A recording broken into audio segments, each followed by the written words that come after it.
여러분 혹시 나이 들어서 새로운 이성을 만나고 계십니까? 아니면 주변에 그런 분 계십니까? 오늘 이 영상은 꼭 끝까지 보셔야 합니다. 나이 들어 이성을 사랑하는 것 절대 좋은 일이 아닙니다. 배우자와 사별하거나 이혼한 후 외로움을 견디기 힘듭니다. 누군가 옆에 있어주면 좋겠다는 생각이 듭니다.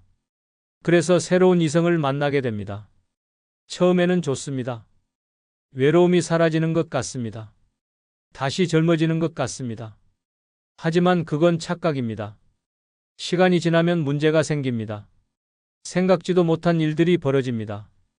돈 문제가 생깁니다. 자식들과 갈등이 생깁니다. 건강이 나빠집니다. 결국 후회하게 됩니다. 실제로 많은 분들이 이런 일을 겪고 계십니다. 처음에는 좋았는데 나중에는 지옥이 되었다고 합니다. 오늘 말씀드릴 5가지 이유를 꼭 기억하십시오.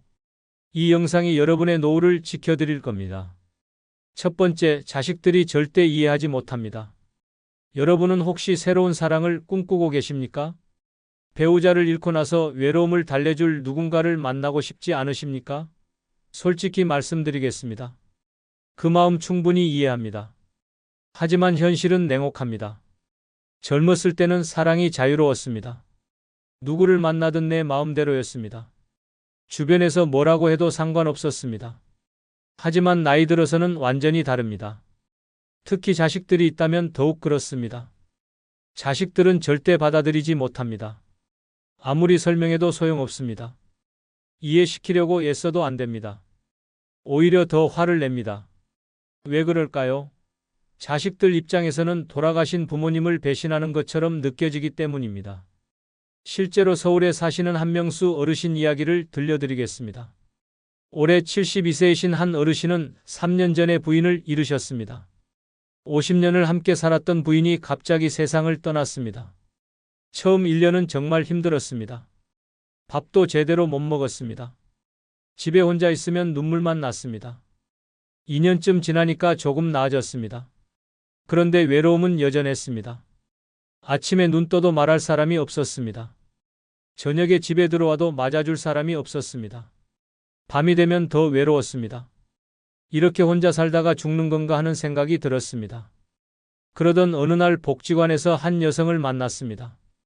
비슷한 나이의 과부였습니다. 남편을 먼저 보낸 지 5년 됐다고 했습니다. 대화를 나누다 보니 서로 통하는 게 많았습니다. 외로움을 아는 사람끼리 위로가 됐습니다. 자주 만나게 됐습니다. 일주일에 한두 번씩 차를 마셨습니다. 복지관 프로그램도 같이 들었습니다. 가끔 영화도 보러 갔습니다. 함께 있으면 외롭지 않았습니다. 오랜만에 웃을 수 있었습니다. 삶의 활력이 생겼습니다. 6개월쯤 지나자 서로 마음이 생겼습니다. 한 어르신이 용기를 내서 고백했습니다. 그 여성도 같은 마음이었습니다. 이 나이에 무슨 연애냐고 할 수도 있지만 마음은 어쩔 수 없었습니다. 두 사람은 사귀기로 했습니다. 한 어르신은 자식들한테 이야기해야겠다고 생각했습니다. 숨길 수도 없고 떳떳하게 말하는 게 맞다고 생각했습니다. 어느 날 아들 둘과 딸 하나를 불렀습니다. 진지하게 이야기했습니다. 새로 만난 사람이 있다고 했습니다. 자식들 반응이 어땠을까요? 완전히 뒤집어졌습니다. 큰아들이 소리를 질렀습니다. 엄마 돌아가신 지 겨우 3년밖에 안 됐는데 무슨 말이냐고 했습니다. 작은 아들도 화를 냈습니다. 엄마한테 어떻게 그럴 수 있냐고 했습니다. 딸은 울기만 했습니다. 한 어르신이 설명했습니다. 너무 외롭다고 했습니다. 혼자 살기 힘들다고 했습니다. 자식들도 각자 바쁘지 않냐고 했습니다. 하지만 자식들은 듣지 않았습니다. 큰아들이 뭐라고 했을까요? 외로우면 자식들 집에 와서 살라고 했습니다. 한 어르신이 그게 아니라고 했습니다. 자식들한테 짐이 되고 싶지 않다고 했습니다. 내 삶도 살고 싶다고 했습니다. 하지만 자식들은 절대 이해하지 못했습니다. 작은 아들이 이웃 사람들이 뭐라고 하겠냐고 했습니다. 창피해서 못 살겠다고 했습니다. 결국 한 어르신은 포기할 수밖에 없었습니다. 자식들이 너무 반대했습니다. 이해시킬 방법이 없었습니다. 계속 만나면 자식들과 관계가 완전히 끊어질 것 같았습니다. 그렇게까지 할 수는 없었습니다. 그 여성에게 이별을 고했습니다. 사정을 이야기했습니다. 그 여성도 이해한다고 했습니다. 본인도 자식들 때문에 고민이었다고 했습니다. 두 사람은 그렇게 헤어졌습니다. 지금 한 어르신은 다시 혼자 사십니다. 외로움은 여전합니다. 가끔 그때 그 여성 생각이 납니다. 하지만 어쩔 수 없습니다. 자식들이 절대 받아들이지 않으니까요. 여러분은 어떻습니까? 혹시 새로운 사랑을 꿈꾸고 계십니까? 자식들이 있다면 절대 쉽지 않습니다. 아무리 설명해도 이해시킬 수 없습니다. 오히려 자식들과 관계만 나빠집니다. 자식들은 늙은 부모의 사랑을 이해하지 못합니다. 본인들 입장에서만 생각합니다. 돌아가신 부모님을 생각하라고 합니다. 이것이 늙어서 이성을 사랑하면 안 되는 첫 번째 이유입니다. 두 번째, 건강이 급격하게 나빠집니다. 여러분 나이 들어 이성을 만나면 건강에 무리가 온다는 거 아십니까? 젊었을 때와는 다릅니다. 70세가 넘으면 몸이 예전 같지 않습니다. 그런데 새로운 사랑을 하면 어떻게 됩니까? 무리하게 됩니다. 상대방한테 잘 보이려고 합니다. 젊어 보이려고 애씁니다. 아픈 것도 숨깁니다. 피곤한 것도 참습니다. 약 먹는 것도 감춥니다. 그렇게 무리하다 보면 건강이 나빠집니다. 더 큰 문제가 있습니다. 감정의 기복이 심해집니다. 상대방이 연락 안 하면 불안합니다. 상대방이 다른 사람 만나면 질투합니다. 싸우면 스트레스 받습니다. 이런 감정 변화가 노인한테는 치명적입니다. 혈압이 올라갑니다. 심장에 무리가 갑니다. 잠을 못 잡니다. 식욕이 없어집니다. 그렇게 건강이 무너집니다. 실제로 이런 일을 겪은 분들이 많습니다. 광주에 사시는 강태수 어르신 이야기를 들려드리겠습니다. 올해 74세이신 강 어르신은 2년 전까지만 해도 건강하셨습니다. 혈압도 정상이었습니다. 당뇨도 없었습니다. 매일 산책하시고 운동하셨습니다. 건강검진에서도 문제 없다고 나왔습니다. 그런데 1년 반 전에 한 여성분을 만났습니다.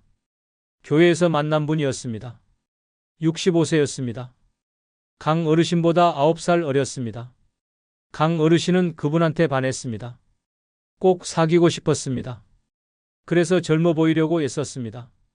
머리도 염색했습니다. 옷도 새로 샀습니다. 운동도 더 열심히 했습니다. 피곤해도 티 안 냈습니다. 아파도 괜찮은 척 했습니다. 데이트할 때는 어떻게 했습니까? 장거리 운전도 했습니다. 무거운 짐도 들었습니다. 늦게까지 밖에 있었습니다. 자기 나이를 잊고 젊은이처럼 행동했습니다. 몸은 힘들었지만 참았습니다. 3개월쯤 지났을 때부터 이상 신호가 왔습니다. 가슴이 답답했습니다. 숨이 찼습니다. 어지러웠습니다. 하지만 병원에 가지 않았습니다. 여자친구가 걱정할까봐 숨겼습니다. 그러다가 어느 날 큰일이 났습니다. 데이트하다가 쓰러졌습니다. 119에 실려갔습니다. 병원에서 검사했습니다. 심근경색이었습니다. 혈압도 엄청 높았습니다. 당뇨도 생겼습니다. 의사가 말했습니다. 조금만 늦었으면 큰일 날 뻔했다고 했습니다. 병원에 입원해 있는 동안 어떻게 되었습니까? 그 여자친구가 연락을 끊었습니다. 처음에는 병문안 왔습니다. 하지만 강 어르신이 계속 아프니까 부담스러웠던 겁니다. 결국 헤어지자고 했습니다. 강 어르신은 충격을 받았습니다. 건강도 잃었습니다. 사랑도 잃었습니다. 남은 건 병든 몸뿐이었습니다. 지금도 약을 먹고 있습니다. 예전처럼 건강을 회복하지 못했습니다. 강 어르신은 이렇게 말합니다. 괜히 욕심부렸다고 합니다. 나이를 잊고 젊은이처럼 행동했다고 합니다. 그래서 건강을 망쳤다고 합니다. 이제 후회해도 소용없습니다. 여러분은 어떻습니까? 건강을 잃으면 어떻게 됩니까? 아무것도 할 수 없습니다. 돈이 있어도 소용없습니다. 사랑이 있어도 소용없습니다. 건강을 잃으면 모든 게 끝입니다. 70세가 넘으면 무리하면 안 됩니다. 젊은이처럼 행동하면 안 됩니다. 아픈 것을 숨기면 안 됩니다. 자기 몸 상태를 정확히 알아야 합니다. 무리하지 말아야 합니다. 새로운 이성을 만나면 자꾸 무리하게 됩니다. 잘 보이려고 애쓰게 됩니다. 나이를 잊게 됩니다. 그러다가 건강을 잃습니다. 건강을 잃으면 인생이 비참해집니다. 건강이 제일 중요합니다. 사랑보다 건강이 먼저입니다. 외로워도 건강을 지켜야 합니다. 건강을 잃으면 모든 걸 잃는 겁니다. 이게 나이 들어 이성을 사랑하면 안 되는 두 번째 이유입니다. 세 번째, 재산을 모두 잃게 됩니다. 여러분 평생 모은 재산을 한순간에 날릴 수 있다는 거 아십니까? 나이 들어 이성을 만나면 이런 일이 실제로 벌어집니다. 믿기 어렵겠지만 정말입니다. 수많은 노인들이 이렇게 재산을 잃고 있습니다. 처음에는 그럴 리 없다고 생각합니다. 우리는 진짜 사랑이라고 생각합니다. 상대방도 나를 진심으로 좋아한다고 믿습니다. 돈 때문에 만나는 게 아니라고 확신합니다. 하지만 그게 착각입니다. 나이 들어 만나는 이성 중에는 처음부터 재산을 노리고 접근하는 사람들이 많습니다. 외로운 노인을 찾아다닙니다. 친절하게 대합니다. 잘 들어줍니다. 관심을 보여줍니다. 그렇게 마음을 얻습니다. 마음을 얻고 나면 어떻게 됩니까? 슬슬 돈 이야기가 나옵니다. 처음에는 작은 돈부터 빌립니다. 병원비가 없다고 합니다. 집세가 밀렸다고 합니다. 자식 학비가 급하다고 합니다. 그렇게 돈을 빌려줍니다. 인천에 사시는 이순희 할머니 이야기를 들려드리겠습니다. 올해 70세이신 이 할머니는 2년 전에 남편을 여의셨습니다. 남편이 남긴 재산이 꽤 있었습니다. 집도 있었고 예금도 있었습니다. 평생 모은 돈이 2억 원 정도 되었습니다. 1년 전에 복지관에서 한 남자분을 만났습니다. 68세였습니다. 차림새가 깔끔했습니다. 말씀도 점잖게 하셨습니다. 이 할머니한테 관심을 많이 보였습니다. 매일 전화했습니다. 자주 만나자고 했습니다. 이 할머니는 마음이 흔들렸습니다. 혼자 사는 게 외로웠습니다. 이 남자가 좋았습니다. 진심으로 자기를 좋아한다고 믿었습니다. 그렇게 사귀기 시작했습니다. 3개월쯤 지났을 때 그 남자가 말했습니다. 사업 자금이 필요하다고 했습니다. 3천만 원만 빌려달라고 했습니다. 곧 갚겠다고 약속했습니다. 이 할머니는 믿고 돈을 빌려줬습니다. 그 다음에는 어떻게 되었습니까? 한 달 후에 또 돈을 달라고 했습니다. 이번에는 5천만 원이었습니다. 사업이 잘 안 돼서 그렇다고 했습니다. 조금만 더 도와달라고 했습니다. 이 할머니는 또 빌려줬습니다. 그렇게 1년 동안 빌려준 돈이 얼마입니까? 1억 5천만 원입니다. 평생 모은 재산의 대부분입니다. 이 할머니는 이제 돈을 돌려달라고 했습니다. 그랬더니 그 남자가 어떻게 했습니까? 연락을 끊었습니다. 전화를 안 받습니다. 만나자고 해도 안 나옵니다. 이 할머니는 경찰에 신고했습니다. 하지만 소용없었습니다. 차용증도 제대로 안 썼습니다. 그냥 믿고 준 돈이었습니다. 돌려받을 방법이 없습니다. 1억 5천만 원이 그냥 날아갔습니다. 지금 이 할머니는 어떻게 살고 계십니까? 집을 팔아야 할 판입니다. 노후 자금이 다 날아갔습니다. 자식들한테도 말 못합니다. 창피해서 말 못합니다. 혼자 울면서 후회하고 계십니다. 여러분은 이런 일이 나한테는 안 생긴다고 생각하십니까? 절대 그렇지 않습니다. 나이 들어 이성을 만나면 누구에게나 일어날 수 있는 일입니다. 사기꾼들은 외로운 노인을 찾아다닙니다. 여러분이 다음 표적이 될 수 있습니다. 평생 고생해서 모은 재산입니다. 그 재산을 지키십시오. 아무리 외롭고 좋아도 돈 이야기가 나오면 끝내십시오. 진짜 사랑이라면 돈 이야기를 안 합니다. 돈 이야기를 한다면 그건 사기입니다. 재산을 잃으면 노후가 비참해집니다. 자식들한테 손 벌려야 합니다. 요양원도 못 갑니다. 병원비도 없습니다. 그렇게 비참하게 늙어갑니다. 이게 나이 들어 이성을 사랑하면 안 되는 세 번째 이유입니다. 네 번째, 주변 사람들의 시선이 따갑습니다. 여러분 나이 들어 이성을 만나면 주변에서 뭐라고 할 것 같습니까? 축하해준다고 생각하십니까? 절대 그렇지 않습니다. 손가락질합니다. 뒷담화합니다. 수군거립니다. 이게 현실입니다. 이웃 사람들이 말합니다. 나이가 몇인데 저러느냐고 합니다. 배우자 돌아가신 지 얼마나 됐다고 벌써 저러느냐고 합니다. 창피한 줄 모른다고 합니다. 체면도 없다고 합니다. 이런 말들을 듣게 됩니다. 친구들도 마찬가지입니다. 겉으로는 좋다고 합니다. 하지만 뒤에서는 욕합니다. 늙어서 철없다고 합니다. 꼴불견이라고 합니다. 그렇게 친구들도 하나둘 떠납니다. 가장 큰 문제는 자존심이 상한다는 겁니다. 평생을 체면 지키며 살았습니다. 이웃 사람들한테 존경받으며 살았습니다. 그런데 늙어서 한순간에 그게 다 무너집니다. 사람들 앞에 나서기가 부끄러워집니다. 전주에 사시는 김명재 할머니 이야기를 들려드리겠습니다. 올해 69세이신 김 할머니는 마을에서 존경받는 분이었습니다. 남편과 금슬도 좋았습니다. 자식들도 잘 키웠습니다. 이웃 사람들한테 인심도 좋았습니다. 모두가 김 할머니를 좋아했습니다. 3년 전에 남편이 돌아가셨습니다. 김 할머니는 너무 슬펐습니다. 혼자 사는 게 견딜 수 없었습니다. 그러다가 1년 전에 한 남자분을 만났습니다. 친구 소개로 만났습니다. 67세였습니다. 처음에는 조용히 만났습니다. 사람들 눈에 안 띄게 만났습니다. 하지만 오래 숨길 수는 없었습니다. 마을 사람들이 알게 되었습니다. 그때부터 문제가 시작되었습니다. 이웃 사람들이 수군거렸습니다. 남편 죽은 지 얼마나 됐다고 벌써 남자를 만나느냐고 했습니다. 나이가 70인데 부끄러운 줄 모른다고 했습니다. 자식들 생각은 안 하느냐고 했습니다. 김할머니는 처음에는 신경 안 썼습니다. 내 인생이니까 내 맘대로 산다고 생각했습니다. 하지만 시간이 지날수록 힘들어졌습니다. 마을 사람들을 마주치기가 싫었습니다. 경로당도 못 갔습니다. 슈퍼마켓도 피했습니다. 어느 날은 길에서 마을 사람들을 만났습니다. 그런데 사람들이 외면했습니다. 인사를 해도 못 본 척했습니다. 심지어 뒤에서 웃었습니다. 김할머니는 그게 너무 창피했습니다. 친구들도 하나둘 떠났습니다. 평생을 같이 지낸 친구들이었습니다. 하지만 김할머니가 남자를 만난다는 소식을 듣고 거리를 뒀습니다. 전화도 안 받았습니다. 만나자고 해도 핑계를 댔습니다. 가장 힘들었던 건 뭡니까? 자식들한테도 창피했습니다.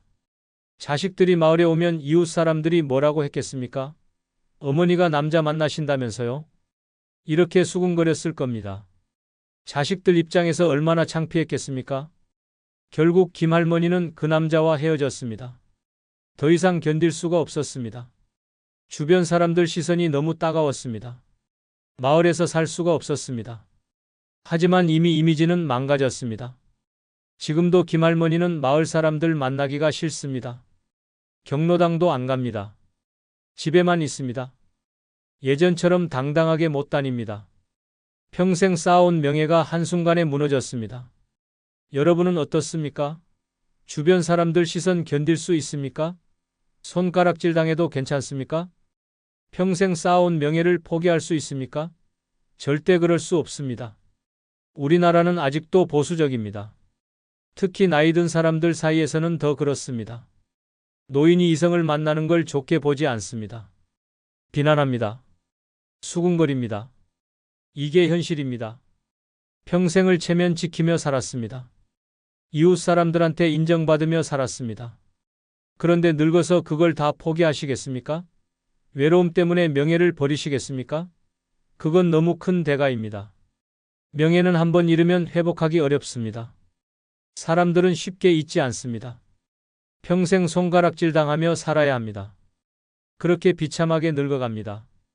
이게 나이 들어 이성을 사랑하면 안 되는 네 번째 이유입니다. 다섯 번째, 결국 또 외롭고 비참해집니다. 여러분 나이 들어 이성을 만나는 이유가 뭡니까? 외로워서입니다. 혼자 사는 게 힘들어서입니다. 누군가 옆에 있어 주길 바라서입니다. 그런데 결과는 어떻게 됩니까? 오히려 더 외로워집니다. 더 비참해집니다.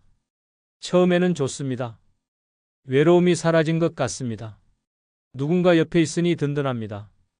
전화 오는 게 기다려집니다. 만나는 게 즐겁습니다. 다시 젊어진 것 같습니다. 하지만 그게 언제까지 갑니까? 시간이 지나면 문제가 생깁니다. 서로 맞지 않는 게 보입니다. 성격 차이가 드러납니다. 생활 습관이 다릅니다. 가치관이 다릅니다. 싸우기 시작합니다. 더 큰 문제는 뭡니까? 상대방이 떠날까봐 불안합니다. 다른 사람 만날까봐 걱정됩니다. 연락 안 오면 초조합니다. 젊었을 때보다 더 집착하게 됩니다. 그게 얼마나 힘든지 아십니까? 울산에 사시는 정수영 어르신 이야기를 들려드리겠습니다. 올해 73세이신 정 어르신은 5년 전에 아내를 여의셨습니다. 너무 외로웠습니다.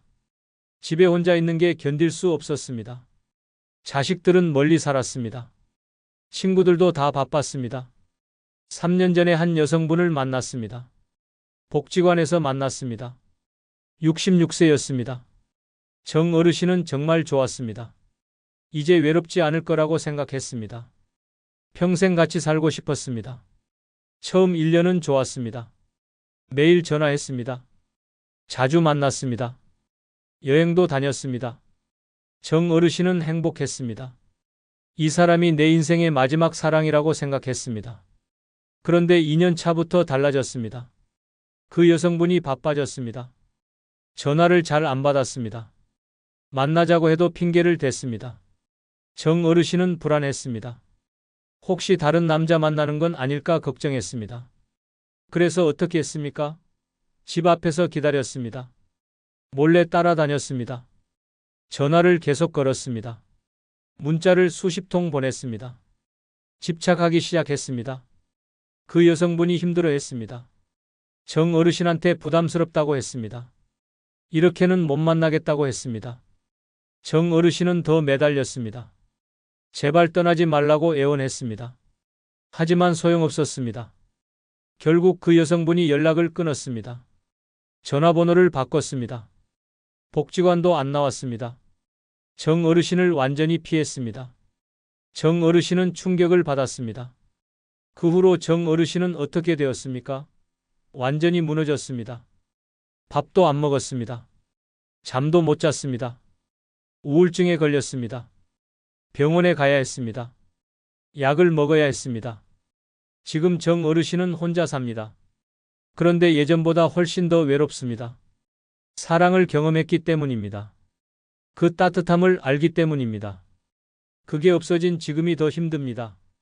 차라리 만나지 말 걸 그랬다고 후회합니다. 여러분은 어떻습니까? 상대방이 떠나면 어떻게 되겠습니까? 견딜 수 있겠습니까? 나이 들어서 이별은 더 힘듭니다. 회복하기 어렵습니다. 우울증에 걸립니다. 삶의 의욕을 잃습니다. 더 큰 문제가 있습니다. 자식들과도 멀어졌습니다. 친구들도 떠났습니다. 이웃 사람들도 외면합니다. 결국 아무도 없습니다. 완전히 혼자입니다. 사랑하던 사람도 떠났습니다. 주변 사람들도 다 잃었습니다. 이게 바로 나이 들어 이성을 만났을 때 맞이하는 결말입니다. 외로워서 시작했지만 결국 더 외로워집니다. 행복해지려고 했지만 결국 더 비참해집니다. 이게 현실입니다. 혼자 사는 게 외롭습니까? 맞습니다. 외롭습니다. 하지만 그 외로움을 이성으로 채우려고 하면 안 됩니다. 더 큰 외로움이 찾아옵니다. 더 큰 고통이 찾아옵니다. 친구들을 만나십시오. 취미 생활을 하십시오. 봉사활동을 하십시오. 종교활동을 하십시오. 외로움을 달래는 방법은 많습니다. 하지만 나이 들어 이성을 만나는 것만은 절대 안 됩니다. 결국 더 외롭고 비참해집니다. 모든 것을 잃게 됩니다. 인생의 마지막을 비참하게 보내게 됩니다. 이게 나이 들어 이성을 사랑하면 안 되는 5번째 이유입니다. 75세라는 숫자를 보면 어떤 생각이 드십니까? 어떤 분들은 그저 하나의 나이일 뿐이라고 생각하십니다. 하지만 저는 수많은 어르신들을 만나며 한 가지 놀라운 사실을 발견했습니다. 75세는 그냥 지나가는 나이가 아니라 몸이 완전히 다른 단계로 접어드는 분기점이라는 것입니다. 70세까지는 괜찮았는데 75세를 넘기면서 갑자기 모든 게 달라졌다는 말씀을 정말 많이 들었습니다. 이것은 단순한 느낌이 아니라 의학적으로도 증명된 사실입니다. 그렇다면 75세를 넘으면 대체 무엇이 어떻게 달라지는 걸까요? 75세는 신체가 급격하게 변화하는 시기입니다. 마치 조용히 흐르던 강물이 갑자기 빠른 폭포를 만나는 것처럼 말입니다. 70세까지는 천천히 늙어가는 느낌이었다면 75세부터는 속도가 확 빨라집니다. 근육이 빠르게 줄어들고 뼈가 약해지고 균형 감각이 떨어집니다. 아침에 일어날 때 몸이 더 무겁고 계단을 오를 때 숨이 더 차고 물건을 들 때 팔에 힘이 없습니다. 예전에는 하루 쉬면 회복됐는데 이제는 일주일이 지나도 피로가 풀리지 않습니다. 이름이 갑자기 생각나지 않고 방금 한 말을 잊어버리기도 합니다. 밤에 잠도 깊이 들지 못하고 소화도 예전 같지 않습니다. 이런 변화를 느끼면서 많은 분들이 이렇게 생각하십니다. 나이가 들면 당연한 거 아니야. 어쩔 수 없지 뭐. 하지만 바로 여기에 위험이 숨어 있습니다. 당연하다고 생각하고 방치하면 80세가 되기 전에 걷기조차 힘들어질 수 있습니다. 반대로 지금 제대로 알고 대비하면 85세에도 90세에도 건강하게 지낼 수 있습니다. 차이는 단 하나입니다. 아느냐 모르느냐입니다. 서울에 사시는 김동수 할아버지 이야기를 들려드리겠습니다. 김할아버지는 74세까지 정말 건강하셨습니다. 등산도 하시고 골프도 치시고 친구들과 여행도 다니셨습니다. 그런데 75세가 되던 해 어느 날부터 무릎이 아프기 시작했습니다. 처음에는 대수롭지 않게 생각했습니다. 나이 들면 그럴 수 있지 뭐. 파스 붙이고 쉬면 되겠지. 그런데 한 달이 지나도 나아지지 않았습니다. 두 달이 지나자 계단 오르기도 힘들어졌습니다. 석 달이 지나자 밖에 나가기 싫어졌습니다. 6개월 만에 김할아버지는 집에만 계시게 되었습니다. 친구들도 안 만나고 취미도 다 그만두셨습니다. 근육이 빠지고 체중이 늘고 우울해지셨습니다. 그러다 우연히 병원에서 전문의를 만났습니다. 의사 선생님이 말씀하셨습니다. 할아버지 75세부터는 완전히 다른 관리가 필요합니다. 무릎 아프다고 안 움직이시면 더 빨리 망가집니다. 적절한 운동과 영양관리, 그리고 작은 신호를 놓치지 않는 것이 중요합니다.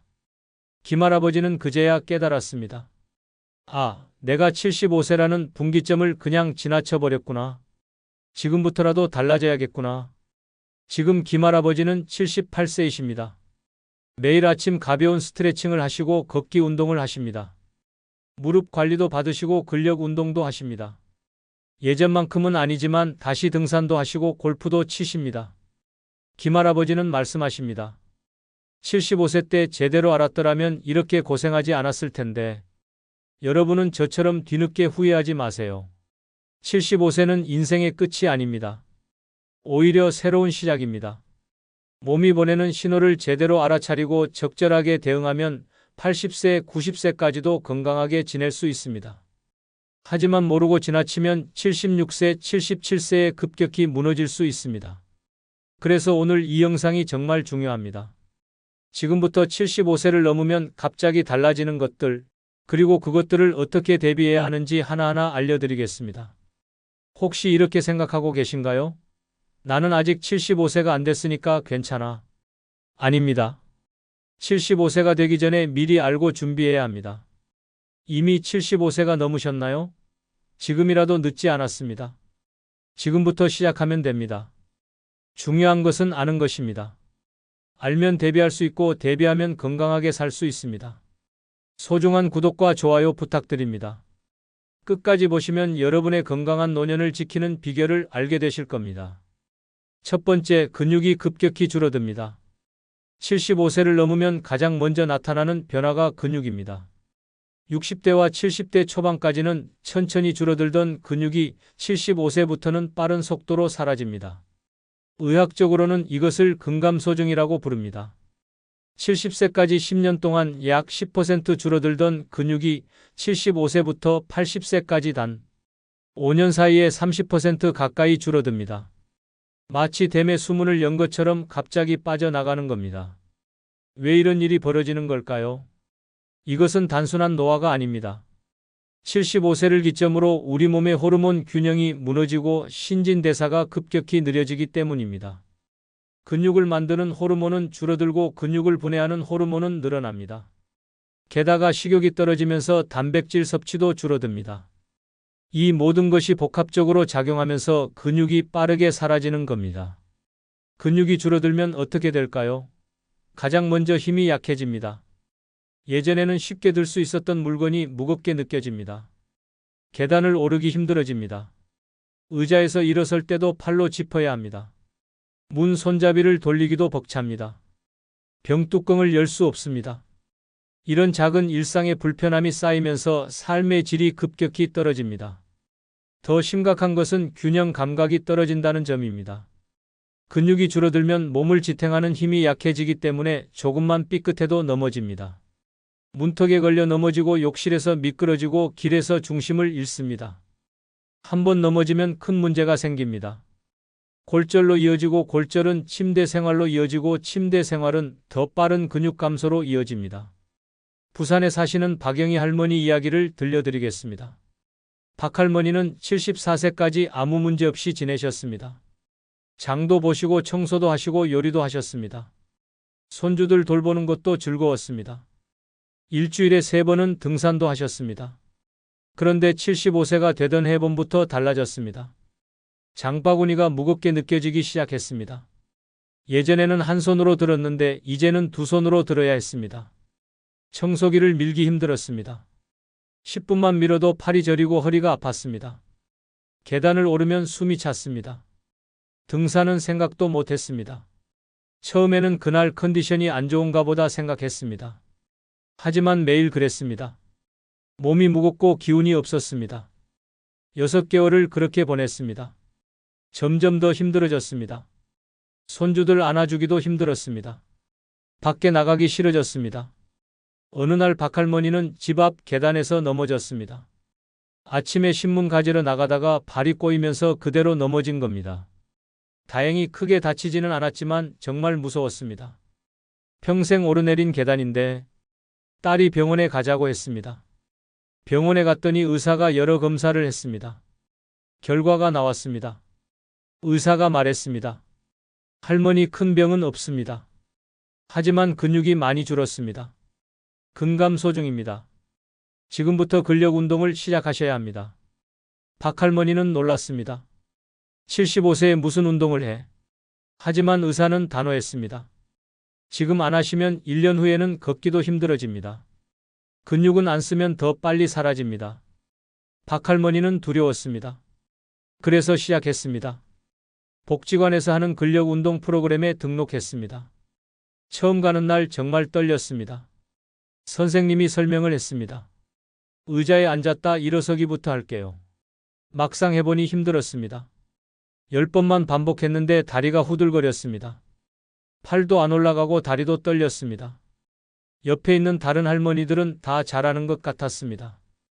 혼자만 못하는 것 같아서 창피했습니다. 하지만 선생님이 다가와서 격려해 줬습니다. 할머니 잘하고 계세요. 처음엔 다 이래요. 천천히 하시면 됩니다. 박할머니는 매주 나갔습니다. 한 달이 지나자 조금 익숙해졌습니다. 3개월이 지나자 변화가 느껴졌습니다. 장바구니가 가벼워졌습니다. 아니, 내 팔에 힘이 생긴 겁니다. 계단을 오르는 것이 수월해졌습니다.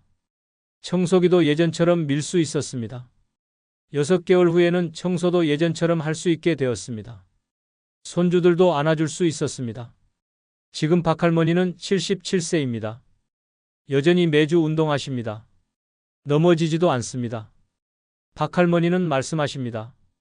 그때 포기했으면 지금 휠체어 타고 있었을 거예요. 그렇다면 우리는 어떻게 해야 할까요? 첫째, 근력 운동을 시작하세요. 헬스장에 갈 필요 없습니다. 집에서 의자를 잡고 스쿼트를 하세요. 처음에는 5개만 해도 됩니다. 벽을 짚고 팔굽혀펴기를 하세요. 아령이 없으면 생수병에 물을 채워서 들어 올리세요. 하루 10분이면 됩니다. 중요한 것은 매일 하는 겁니다. 둘째, 단백질을 충분히 드세요. 근육을 만드는 재료가 단백질입니다. 고기, 생선, 계란, 콩을 매일 드세요. 한 끼에 손바닥 크기만큼은 드셔야 합니다. 고기 먹기 힘들면 두부라도 드세요. 계란이라도 드세요. 셋째, 매일 걸으세요. 걷기만 해도 다리 근육이 유지됩니다. 하루 30분씩 걸으세요. 천천히 걸어도 괜찮습니다.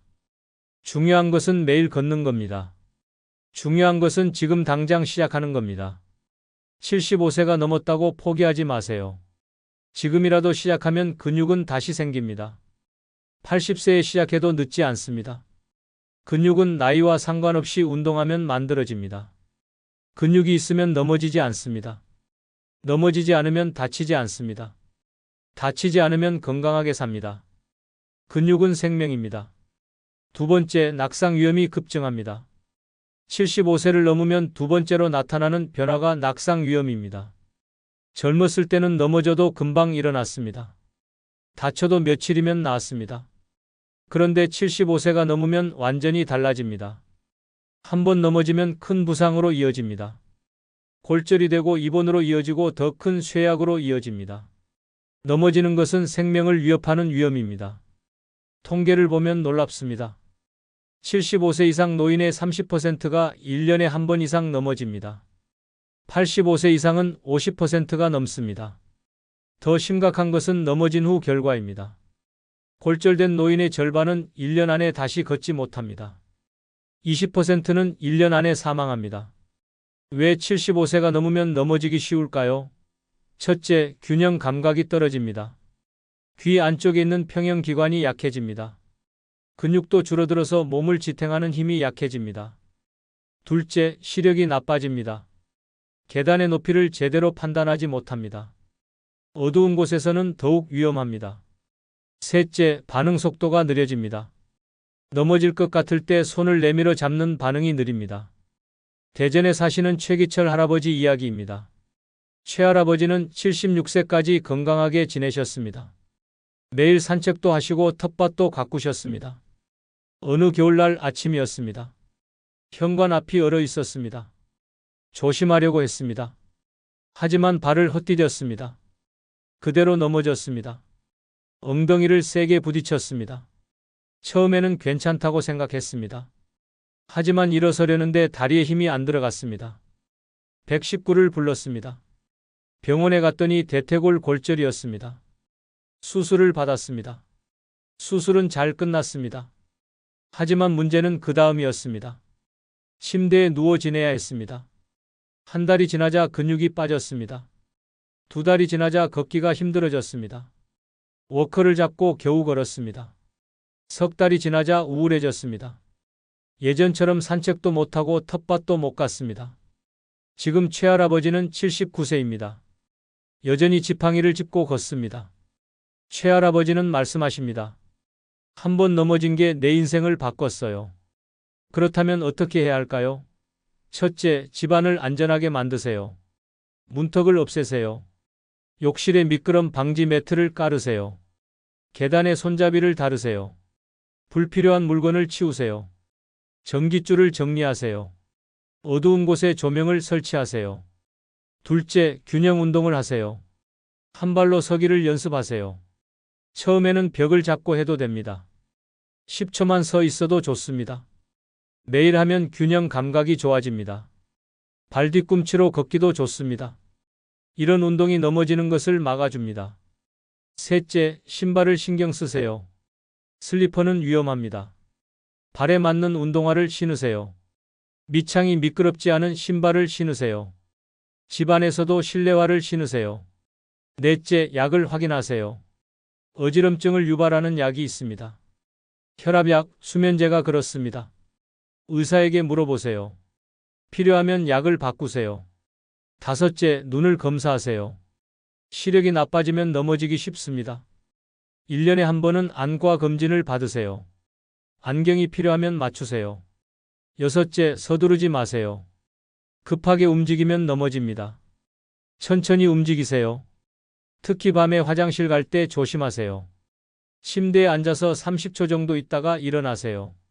낙상은 예방할 수 있습니다. 조심하면 넘어지지 않습니다. 한 번 넘어지면 인생이 바뀝니다. 넘어지기 전에 예방하세요. 세 번째, 인지 기능이 떨어집니다. 75세를 넘으면 세 번째로 나타나는 변화가 인지 기능입니다. 기억력이 떨어지고 판단력이 흐려집니다. 이름이 생각나지 않고 방금 한 말을 잊어버립니다. 물건을 어디 뒀는지 기억이 안 나고 약속 시간을 잊어버립니다. 처음에는 나이 탓이라고 생각합니다. 하지만 방치하면 치매로 이어질 수 있습니다. 이것은 뇌 기능이 실제로 떨어지는 겁니다. 통계를 보면 심각합니다. 75세 이상 노인의 20%가 경도인지 장애를 겪습니다. 경도인지 장애는 치매의 전 단계입니다. 방치하면 5년 안에 절반이 치매로 진행됩니다. 80세 이상이 되면 30%가 치매입니다. 85세 이상은 50%가 치매입니다. 왜 75세가 넘으면 인지 기능이 떨어질까요? 첫째, 뇌세포가 줄어듭니다. 뇌의 부피가 줄어들고 신경세포가 죽습니다. 둘째, 뇌혈류량이 감소합니다. 혈관이 막히면서 뇌에 산소가 부족해집니다. 셋째, 신경전달 물질이 줄어듭니다. 뇌세포끼리 신호를 주고받는 물질이 감소하면서 기억력이 떨어집니다. 광주에 사시는 이정숙 할머니 이야기입니다. 이 할머니는 75세까지 정정하셨습니다. 책도 읽으시고 친구들과 화투도 치셨습니다. 그런데 76세가 되던 해부터 달라졌습니다. 자꾸 깜빡깜빡했습니다. 약 먹는 것을 잊어버렸습니다. 가스불 끄는 것을 잊어버렸습니다. 친구 이름이 생각나지 않았습니다. 처음에는 그러려니 했습니다. 하지만 점점 심해졌습니다. 장을 보러 가서 무엇을 사야 할지 잊어버렸습니다. 집 앞길에서 길을 잃었습니다. 아들이 걱정했습니다. 병원에 가보자고 했습니다. 병원에서 검사를 했습니다. 결과가 나왔습니다. 의사가 말했습니다. 할머니 경도인지 장애입니다. 치매는 아니지만 전 단계입니다. 지금부터 관리하셔야 합니다. 이 할머니는 놀랐습니다. 의사는 말했습니다. 지금이 중요합니다. 지금 관리하면 치매로 안 갈 수 있습니다. 이 할머니는 시작했습니다.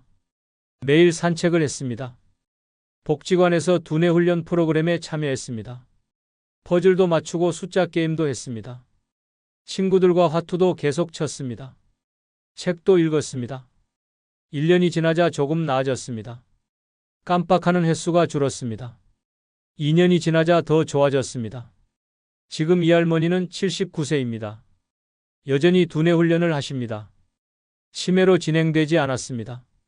이 할머니는 말씀하십니다. 일찍 발견하고 관리한 게 다행이에요. 그렇다면 어떻게 해야 할까요? 첫째, 뇌를 계속 사용하세요. 책을 읽으세요. 퍼즐을 맞추세요. 바둑이나 장기를 두세요. 화투를 치세요. 새로운 것을 배우세요. 뇌는 쓸수록 좋아집니다. 둘째, 사람을 만나세요. 대화를 나누세요. 대화는 최고의 뇌 운동입니다. 말을 하려면 생각해야 합니다. 이것이 뇌를 활성화합니다. 혼자 있지 마세요. 경로당에 나가세요. 셋째, 운동을 하세요. 걷기만 해도 좋습니다. 걸으면 뇌에 피가 잘 돕니다. 산소가 공급됩니다. 하루 30분씩 걸으세요. 넷째, 잘 먹으세요. 등푸른 생선을 드세요. 오메가3가 뇌에 좋습니다. 견과류도 좋습니다. 호두, 아몬드를 드세요. 채소와 과일도 많이 드세요. 다섯째, 잠을 충분히 자세요. 잠을 자는 동안 뇌가 회복됩니다. 하루 7시간은 주무세요. 낮잠도 30분 정도는 괜찮습니다. 여섯째, 정기검진을 받으세요. 1년에 한 번은 기억력 검사를 받으세요. 조기 발견이 중요합니다. 경도인지 장애는 치료할 수 있습니다. 인지기능 저하는 예방할 수 있습니다. 뇌를 계속 쓰고 운동하고 잘 먹으면 됩니다. 지금부터 시작하세요. 뇌는 80세에도 90세에도 좋아질 수 있습니다. 네 번째, 만성질환이 악화됩니다. 75세를 넘으면 네 번째로 나타나는 변화가 만성질환의 악화입니다. 70세까지는 약으로 조절되던 병들이 75세부터는 조절이 안 됩니다. 혈압이 오르고 당뇨가 심해지고 심장이 약해집니다. 한 가지 병이 있던 사람은 두세 가지로 늘어납니다. 약도 늘어나고 병원도 자주 가게 됩니다. 이것은 방치하면 위험합니다. 통계를 보면 놀랍습니다. 75세 이상 노인의 80%가 두 가지 이상의 만성질환을 가지고 있습니다. 고혈압, 당뇨, 심장병, 관절염 등입니다. 더 심각한 것은 이 병들이 서로 영향을 미친다는 점입니다. 당뇨가 있으면 심장병이 생기고 고혈압이 있으면 뇌졸중이 옵니다. 왜 75세가 넘으면 만성질환이 악화될까요? 첫째, 면역력이 떨어집니다. 몸이 병과 싸우는 힘이 약해집니다. 둘째, 장기 기능이 저하됩니다. 신장, 간, 심장이 예전만큼 일을 못합니다. 셋째, 혈관이 노화됩니다. 혈관이 막히고 좁아지면서 산소와 영양분이 제대로 공급되지 않습니다. 인천 김태호 할아버지는 65세에 당뇨 진단을 받으셨습니다. 약을 드시고 운동도 하시면서 잘 조절하셨습니다. 70세까지 큰 문제 없었습니다. 76세가 되던 해부터 달라졌습니다. 약을 먹어도 혈당이 안 떨어졌습니다. 공복 혈당이 150을 넘었습니다. 의사가 약을 늘렸습니다. 인슐린을 시작했습니다. 혈압도 오르기 시작했습니다. 고혈압 약도 먹기 시작했습니다. 다리가 저리고 아팠습니다. 당뇨 합병증이었습니다. 김할아버지는 걱정이 되었습니다. 병원에 자주 갔습니다. 의사가 말했습니다. 지금부터가 중요합니다. 75세 넘으면 합병증이 빨리 옵니다. 더 철저히 관리하셔야 합니다. 식사 조절하시고 운동도 꼭 하세요. 김할아버지는 시작했습니다. 밥을 줄였습니다. 흰쌀밥 대신 잡곡밥을 먹었습니다. 단 음식은 끊었습니다. 매일 걸었습니다. 하루 40분씩 걸었습니다. 약도 빠짐없이 먹었습니다. 혈당을 매일 재고 기록했습니다. 6개월이 지나자 혈당이 안정되었습니다. 공복 혈당이 110으로 떨어졌습니다. 혈압도 좋아졌습니다. 다리 저림도 덜했습니다. 지금 79세인 김할아버지는 여전히 관리하십니다. 75세 넘어서 더 조심해야 해요. 조금만 방심하면 큰일 납니다. 어떻게 해야 할까요? 첫째, 약을 빠짐없이 드세요. 고혈압 약, 당뇨약은 하루도 빠지면 안 됩니다. 약통에 요일별로 정리해 두세요. 알람을 맞추세요. 둘째, 식사를 조절하세요. 당뇨가 있으면 단 음식을 끊으세요. 흰쌀밥 대신 잡곡밥을 드세요. 고혈압이 있으면 짠 음식을 줄이세요. 국물은 적게 드세요. 채소를 많이 드세요. 셋째, 꾸준히 운동하세요. 걷기만 해도 좋습니다. 하루 30분씩 걸으세요. 혈압도 내려가고 혈당도 내려갑니다. 몸무게도 관리하세요. 비만은 모든 병을 악화시킵니다. 넷째, 정기검진을 받으세요. 3개월에 한 번은 병원에 가세요. 혈압, 혈당을 체크하세요. 1년에 한 번은 종합검진을 받으세요. 조기 발견이 중요합니다. 다섯째, 담배는 꼭 끊으세요. 75세에도 담배 피우시는 분들이 계십니다. 담배는 혈관을 망칩니다. 심장병, 뇌졸중의 주범입니다. 지금이라도 끊으세요. 술도 줄이세요. 만성질환은 관리가 답입니다. 완치는 안 되지만 조절은 됩니다. 약 먹고 운동하고 식사 조절하면 됩니다. 75세가 넘으면 더 철저히 관리해야 합니다. 방심하면 합병증이 옵니다. 지금부터 관리하세요. 지금까지 4가지를 말씀드렸습니다. 근육이 줄어들고 낙상이 늘고 인지 기능이 떨어지고 만성질환이 악화됩니다. 이것은 누구에게나 옵니다. 하지만 알면 대비할 수 있습니다. 운동하고 조심하고 뇌를 쓰고 약을 먹으면 됩니다. 75세는 끝이 아닙니다. 새로운 관리의 시작입니다. 지금부터 시작하세요. 80세에도 건강하게 사실 수 있습니다. 구독과 좋아요 부탁드립니다. 감사합니다. 요즘 60대들 보면 이상합니다. 친구들 만나자는데 안 나옵니다. 경로당도 안 갑니다. 동창회도 빠집니다. 집에만 있습니다. 혹시 아프신가 걱정했습니다. 그런데 알고 보니 아픈 게 아니었습니다. 오히려 건강해졌습니다. 똑똑한 60대들은 이유가 있었습니다. 친구 만나는 게 시간 낭비라는 걸 깨달았습니다. 쓸데없는 모임에 가는 게 스트레스라는 걸 알았습니다. 집에 있는 게 훨씬 편하고 행복하다는 걸 발견했습니다. 그래서 과감하게 선택했습니다. 친구 안 만나기로 말입니다. 주변에서는 수군댑니다. 사람이 외톨이가 됐다고 나이 들어 친구도 없으면 어쩌려고 그러냐고 걱정합니다. 하지만 당사자들은 전혀 신경 쓰지 않습니다. 이전보다 훨씬 행복하다고 말합니다. 여러분은 어떻습니까? 아직도 친구들 만나느라 바쁘십니까? 가기 싫은 모임에 의무감으로 나가고 계십니까? 만나고 나면 후회하지 않습니까? 그렇다면 오늘 이야기를 끝까지 들어보십시오. 똑똑한 60대들이 친구 안 만나고 집에만 있는 5가지 이유를 알려드리겠습니다. 이걸 알면 여러분도 쓸데없는 만남을 정리하게 될 겁니다. 시간과 돈을 아끼게 될 겁니다. 무엇보다 마음이 편해질 겁니다. 구독과 좋아요 꼭 눌러주시고 끝까지 시청해 주십시오.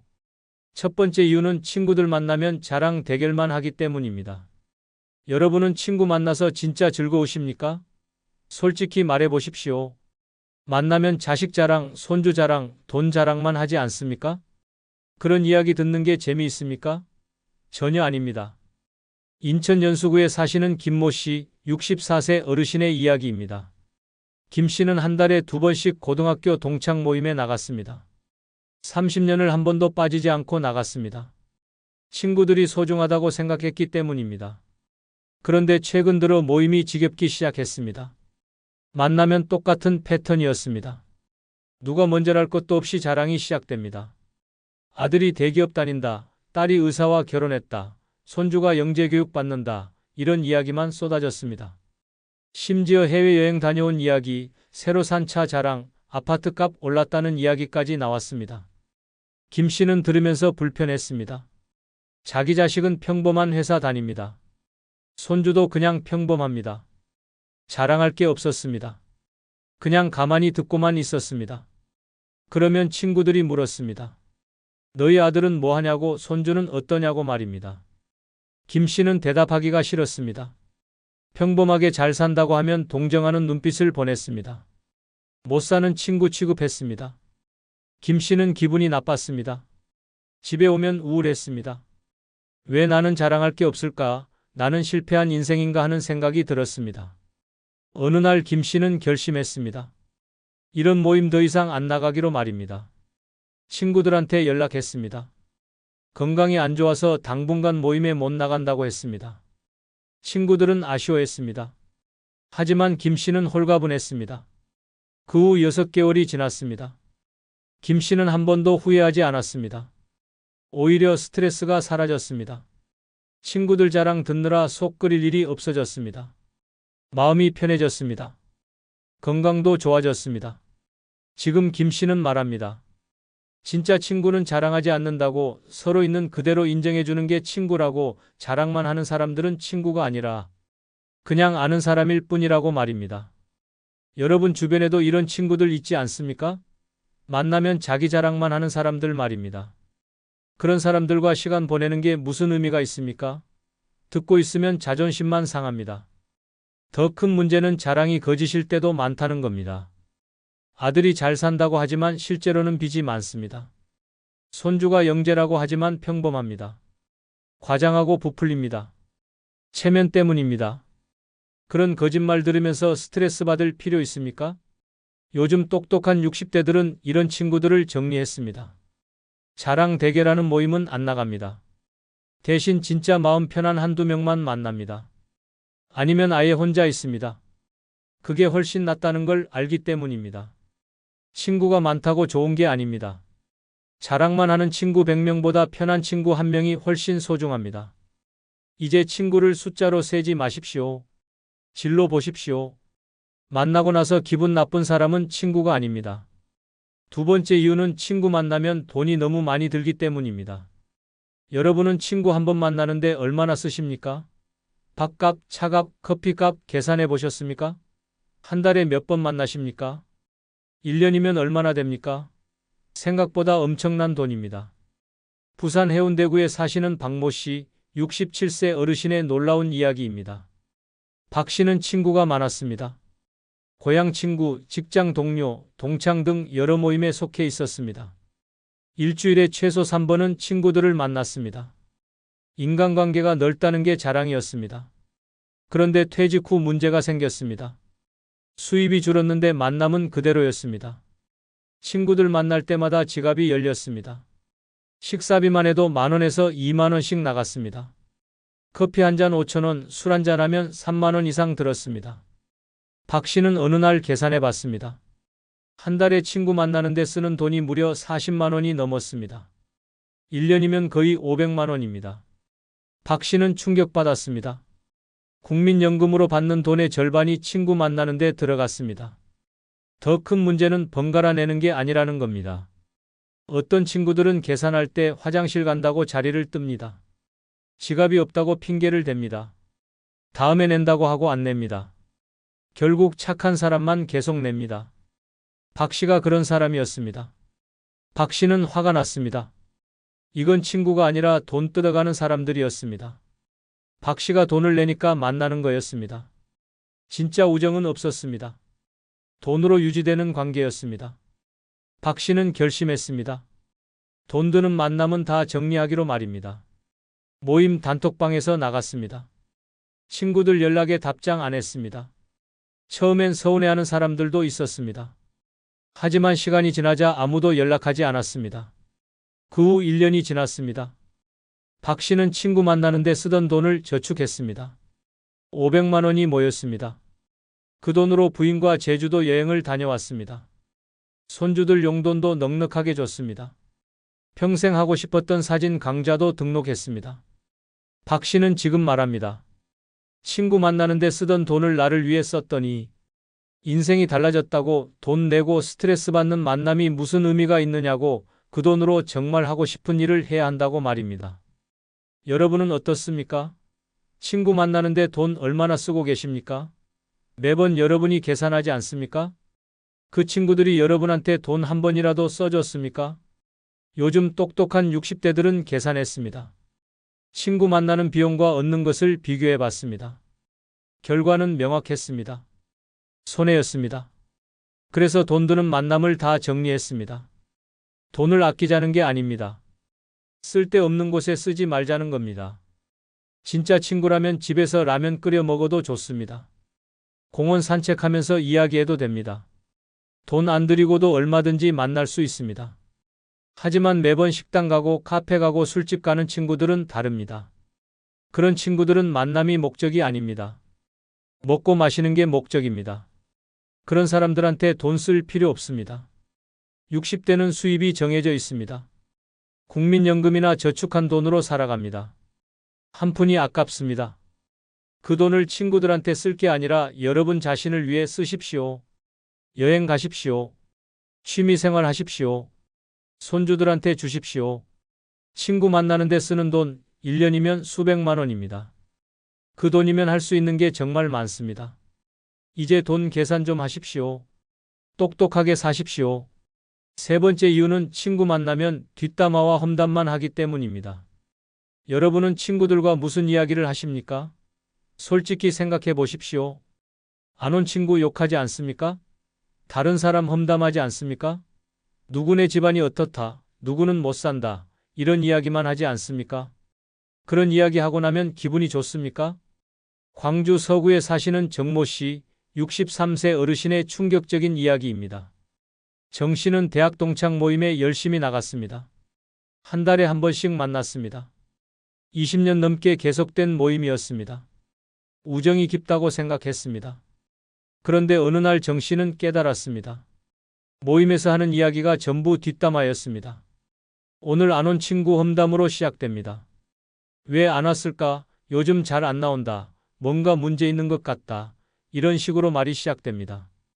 그 다음은 다른 동창들 이야기입니다. 누구는 사업 망했다더라. 누구 자식이 이혼했다더라. 누구는 병원 다닌다더라. 안 좋은 소문만 주고받습니다. 확인도 안 된 이야기들입니다. 들은 풍월로 짐작해서 말합니다. 정 씨는 불편했습니다. 듣고 있으면 찝찝했습니다. 이게 친구들이 모여서 할 이야기인가 싶었습니다. 더 큰 문제는 자기도 모르게 거기에 동참하고 있다는 겁니다. 같이 고개를 끄덕이고 맞장구를 치고 자기도 아는 이야기를 보탰습니다. 어느 날 정 씨는 깨달았습니다. 내가 없을 때는 나를 이렇게 욕하겠구나 하는 생각이 들었습니다. 오늘 내가 이 사람 욕하면 다음에 저 사람이 나를 욕합니다. 돌고 돌아가며 서로를 헐뜯는 모임이었습니다. 이게 무슨 우정입니까? 정 씨는 모임에 나가는 게 두려워졌습니다. 내가 안 가면 나를 욕하겠지만 가서 남 욕하는 것도 싫었습니다. 집에 오면 기분이 나빴습니다. 왜 쓸데없는 이야기를 듣고 왔나 후회됐습니다. 정 씨는 결심했습니다. 이런 모임은 나가지 않기로 말입니다.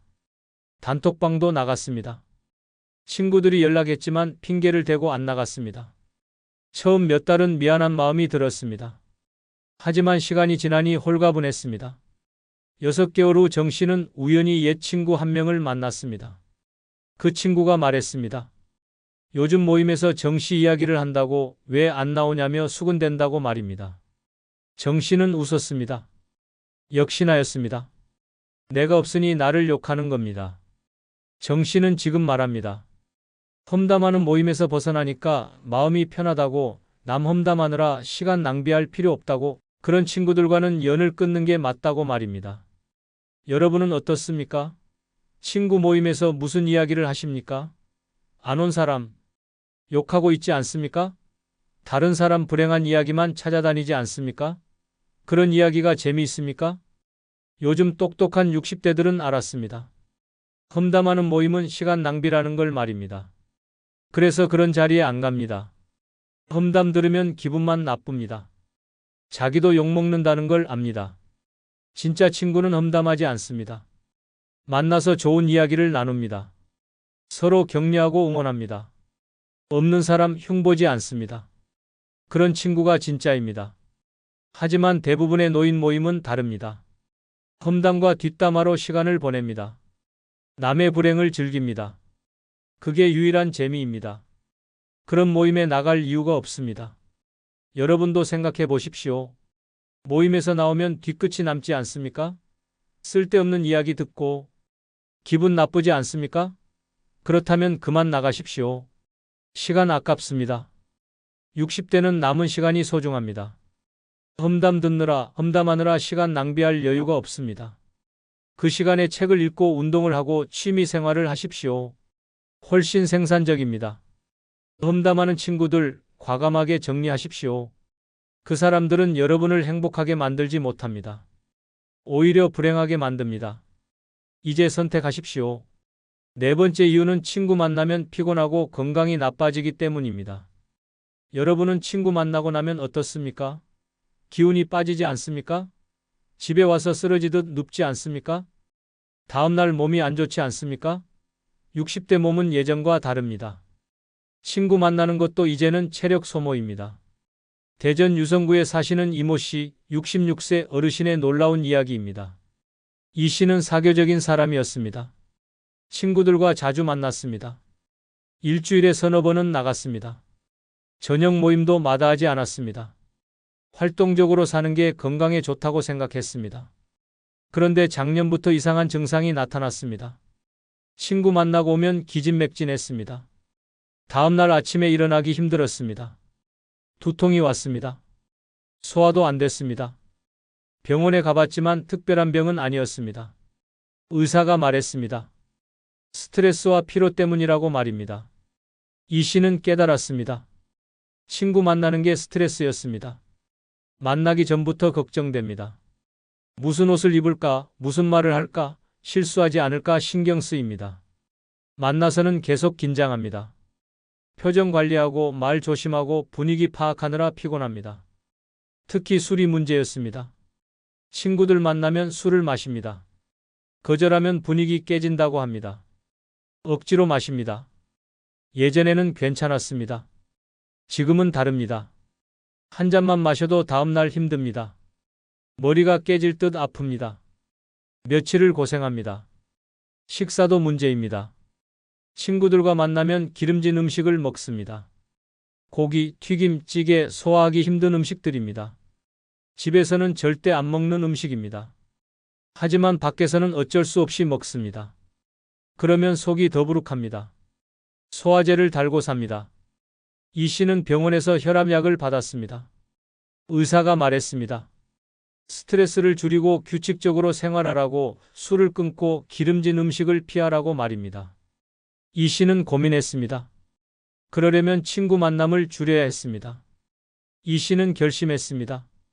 건강이 우선이라고 생각했습니다. 모임을 거절하기 시작했습니다. 저녁 약속은 절대 안 잡았습니다. 술 마시는 자리는 피했습니다. 친구들이 섭섭해했습니다. 하지만 이 씨는 단호했습니다. 3개월이 지났습니다. 이 씨의 몸 상태가 좋아졌습니다. 두통이 사라졌습니다. 소화가 잘 됐습니다. 혈압도 안정됐습니다. 의사가 놀랐습니다. 무슨 일이 있었냐고 물었습니다. 이 씨는 대답했습니다. 친구 만나는 걸 줄였다고 말입니다. 이 씨는 지금 말합니다. 친구 만나느라 건강 망치는 건 어리석은 일이라고, 60대는 건강이 제일 중요하다고, 친구보다 내 몸이 먼저라고 말입니다. 여러분은 어떻습니까? 친구 만나고 나면 피곤하지 않습니까? 술 때문에 고생하지 않습니까? 기름진 음식 때문에 속 쓰리지 않습니까? 그게 스트레스라는 걸 아십니까? 요즘 똑똑한 60대들은 선택했습니다. 건강을 선택했습니다. 친구 만나느라 몸 망치지 않습니다. 피곤한 만남은 거절합니다. 술 마시는 자리는 안 갑니다. 집에서 편하게 쉽니다. 60대는 체력이 다릅니다. 예전처럼 무리할 수 없습니다. 한번 무리하면 며칠을 고생합니다. 나이 들수록 회복이 느립니다. 그걸 모르고 친구 만나다가는 건강을 잃습니다. 건강 잃으면 다 소용없습니다. 친구 100명 있어도 아프면 끝입니다. 병원 신세 지면서 친구 만날 수 없습니다. 건강할 때 건강을 지켜야 합니다. 친구 때문에 무리하지 마십시오. 술 권하면 거절하십시오. 피곤하면 집에 있으십시오. 여러분 몸이 제일 소중합니다. 친구는 나중 문제입니다. 요즘 똑똑한 60대들은 압니다. 건강이 행복의 기본이라는 걸 말입니다. 그래서 건강 해치는 만남은 과감히 정리합니다. 집에서 편하게 쉬며 건강을 지킵니다. 이게 진짜 똑똑한 선택입니다. 5번째 이유는 혼자 있는 게 훨씬 더 행복하기 때문입니다. 여러분은 혼자 있으면 외롭습니까? 친구가 없으면 불행하다고 생각하십니까? 그건 착각입니다. 진짜 행복은 혼자 있을 때 느낍니다. 요즘 똑똑한 60대들은 이 사실을 깨달았습니다. 서울 강서구에 사시는 최모 씨, 65세 어르신의 놀라운 변화입니다. 최 씨는 평생 사람들과 어울리며 살았습니다. 혼자 있으면 외로웠습니다. 친구가 많아야 행복하다고 믿었습니다. 그래서 매일같이 사람들을 만났습니다. 그런데 3년 전 코로나 때문에 상황이 바뀌었습니다. 모임이 금지됐습니다. 친구들을 만날 수 없었습니다. 최 씨는 처음엔 답답했습니다. 우울할 거라고 생각했습니다. 하지만 시간이 지나면서 이상한 일이 벌어졌습니다. 최 씨는 혼자 있는 게 편했습니다. 아침에 일어나면 커피를 천천히 마셨습니다. 신문을 읽었습니다. 산책을 나갔습니다. 저녁에는 책을 읽었습니다. 영화를 봤습니다. 음악을 들었습니다. 아무도 신경 쓸 필요가 없었습니다. 최 씨는 새로운 취미를 발견했습니다. 요리를 배웠습니다. 그림을 그리기 시작했습니다. 기타 독학도 시작했습니다. 평생 하고 싶었지만 시간이 없어서 못한 일들이었습니다. 친구들 만나느라 바빠서 엄두도 못 냈던 일들입니다. 놀라운 건 전혀 외롭지 않았다는 겁니다. 오히려 친구들 만날 때보다 마음이 편했습니다. 눈치 볼 필요가 없었습니다. 비 맞출 필요가 없었습니다. 억지 웃음 지을 필요가 없었습니다. 하고 싶은 대로 하면 됐습니다. 코로나가 끝나고 친구들이 연락했습니다. 다시 만나자고 했습니다. 최 씨는 거절했습니다. 이제는 혼자 있는 게 좋다고 솔직하게 말했습니다. 친구들은 이해하지 못했습니다. 외톨이가 됐다고 걱정했습니다. 하지만 최 씨는 전혀 외톨이가 아니었습니다. 요리 클래스에서 새 친구들을 만났습니다. 그림 모임에서도 사람들을 알게 됐습니다. 진짜 관심사가 같은 사람들이었습니다. 억지로 만나는 게 아니었습니다. 자연스럽게 만났습니다. 최 씨는 지금 말합니다. 혼자 있는 시간이 주는 자유를 알고 나면 돌아갈 수 없다고, 쓸데없는 친구 모임에 시간 낭비할 필요 없다고, 혼자서도 얼마든지 행복할 수 있다고 말입니다. 여러분은 어떻습니까? 혼자 있으면 정말 외롭습니까? 아니면 친구들과 억지로 시간 보내는 게 더 외로운 건 아닙니까? 진짜 외로움이 뭔지 생각해 보셨습니까? 요즘 똑똑한 60대들은 깨달았습니다. 진짜 외로움은 혼자 있을 때가 아니라 맞지 않는 사람들과 함께 있을 때라는 걸 말입니다. 웃고 있지만 마음은 텅 빈 그 순간이 진짜 외로움입니다. 혼자 있으면 자유롭습니다. 아침에 늦게 일어나도 됩니다. 점심 먹고 싶을 때 먹습니다. 보고 싶은 영화를 봅니다. 읽고 싶은 책을 읽습니다. 아무한테도 허락받을 필요가 없습니다. 혼자 있으면 자신을 알게 됩니다. 내가 진짜 좋아하는 게 뭔지, 하고 싶은 게 뭔지 알게 됩니다. 남들 시선 신경 쓰지 않고 진짜 내 모습으로 살 수 있습니다. 이게 진짜 행복입니다. 60대는 인생의 마지막 자유시간입니다. 자식 키우느라 돈 벌느라 바쁜 시간은 끝났습니다. 이제 온전히 내 시간입니다. 이 소중한 시간을 왜 쓸데없는 친구들과 낭비합니까? 혼자 있는 법을 배우십시오. 혼자 밥 먹고 혼자 산책하고 혼자 영화 보는 연습을 하십시오. 처음엔 어색합니다. 하지만 익숙해지면 이보다 편한 게 없습니다. 친구가 없어도 괜찮습니다. 외톨이라고 창피할 필요 없습니다. 혼자 행복한 사람이 진짜 강한 사람입니다. 누구한테도 의존하지 않는 사람입니다. 요즘 똑똑한 60대들은 혼자입니다. 하지만 외롭지 않습니다. 자유롭고 행복합니다. 이게 진짜 똑똑한 60대의 삶입니다. 여러분도 한번 시도해 보십시오. 혼자 있는 행복을 느껴보십시오. 여러분, 이제 아셨습니까? 왜 똑똑한 60대들이 집에만 있는지 말입니다. 그들은 바보가 아닙니다. 오히려 제일 현명한 사람들입니다. 쓸데없는 인간관계를 과감히 정리한 겁니다. 친구 모임 나가서 자랑 듣고 돈 쓰고 험담하고 건강 망치는 게 무슨 의미가 있습니까? 그 시간에 집에서 편하게 쉬는 게 100배 낫습니다. 혼자 있는 자유를 아는 사람이 진짜 승자입니다. 여러분도 이제 선택하십시오. 계속 억지로 친구들 만나며 스트레스 받을 겁니까? 아니면 똑똑한 60대처럼 쓸데없는 관계를 정리할 겁니까? 정답은 정해져 있습니다. 60대 남은 시간이 얼마나 됩니까? 20년입니까? 30년입니까? 그 소중한 시간을 쓸데없는 사람들한테 낭비하지 마십시오. 이제라도 정리하십시오. 친구 없어도 행복합니다. 오히려 더 행복합니다. 마지막으로 말씀드립니다. 똑똑한 60대들은 이미 시작했습니다. 여러분만 아직 모르고 계십니다. 이제 알았으니 실천하십시오. 오늘부터 바꾸십시오. 여러분 인생입니다. 여러분이 주인입니다. 오늘 영상이 도움되셨다면 구독과 좋아요 꼭 눌러주십시오. 주변 어르신들께도 많이 공유해 주십시오. 모두가 행복한 노년을 보내시길 바랍니다. 감사합니다. 여러분은 혼자 사십니까? 자녀와 떨어져 사십니까? 외롭다고 생각하십니까? 불쌍하다고 생각하십니까? 그건 착각입니다. 완전히 잘못 생각하는 겁니다. 노년에 혼자 사는 게 축복입니다. 진짜 축복입니다. 자녀와 함께 사는 노인들이 불쌍한 겁니다. 눈치 보고 간섭받고 자유 없이 삽니다. 그게 행복입니까? 아닙니다. 요즘 똑똑한 노인들은 알고 있습니다. 혼자 사는 게 제일 편하다는 걸 말입니다. 자유롭다는 걸 말입니다. 자녀와 떨어져 사는 게 서로에게 좋다는 걸 말입니다. 그래서 일부러 혼자 삽니다. 여러분은 어떻습니까? 아직도 자녀와 함께 살고 싶으십니까? 혼자 있으면 외롭다고 생각하십니까? 그렇다면 오늘 이야기를 끝까지 들어보십시오. 생각이 완전히 바뀔 겁니다. 노년에 혼자 사는 게 진짜 축복인 이유를 알려드리겠습니다. 이걸 알고 나면 혼자 사는 게 얼마나 좋은지 깨닫게 될 겁니다. 자녀한테 미안해할 필요 없다는 걸 알게 될 겁니다. 당당하게 혼자 살게 될 겁니다. 구독과 좋아요 눌러주시고 많은 공유도 부탁드립니다. 첫 번째 이유는 눈치 보지 않고 마음대로 살 수 있기 때문입니다. 여러분은 자녀와 함께 살면 편하십니까? 솔직히 말해 보십시오. 아침에 늦게 일어나면 눈치 보이지 않습니까? 텔레비전 크게 틀면 싫은 소리 듣지 않습니까? 맞습니다. 자녀와 살면 자기 집에서 손님입니다. 한국보건사회연구원 조사에 따르면 자녀와 동거하는 65세 이상 노인 중 73%가 생활에서 불편함을 느낀다고 합니다.